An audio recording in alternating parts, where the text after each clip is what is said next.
ഇത് താമരക്കണ്ണൻ ചേമ്പാണ് കേട്ടോ.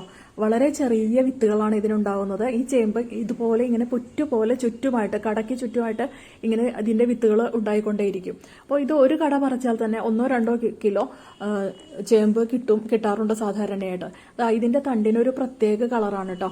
ഒരു പച്ചയിൽ ചുവപ്പ് കലർന്ന ഒരു കളറ്, ഒരു പ്രത്യേകതരം ഭംഗിയുള്ള ഒരു കളറാണ്. അതുകൊണ്ടാണ് ഇതിനെ താമരക്കണ്ണൻ ചേമ്പ് എന്ന് പറയുന്നത് കേട്ടോ. അപ്പോൾ ഇത് പ്രത്യേകിച്ച് വളപ്രയോഗമൊന്നും ചെയ്യാറില്ല. മണ്ണ് നന്നായിട്ട് കൊത്തി ഇളക്കി വാരം കോരിയതിന് ശേഷം അതിനകത്ത് ഉണക്ക ചാണകപ്പൊടിയും ചാരവും ഇട്ട് കൊടുത്തിട്ടാണ് ഇത് നടുന്നത്. പിന്നെ ഇല കൊണ്ട് പുതയിടും, കരിയിലകൾ കൊണ്ട് പുതയിട്ട് വെച്ചേക്കും. പിന്നെ ഒരു പ്രാവശ്യം കൂടി മണ്ണ് ഒന്ന് കടയ്ക്കും ഭാഗത്ത് കയറ്റിയിട്ട് കൊടുത്താൽ മാത്രം മതി. അപ്പോൾ ആ സമയത്ത് ചാരമാണ് വളമായിട്ട് ഇട്ട് കൊടുക്കുന്നത് കേട്ടോ.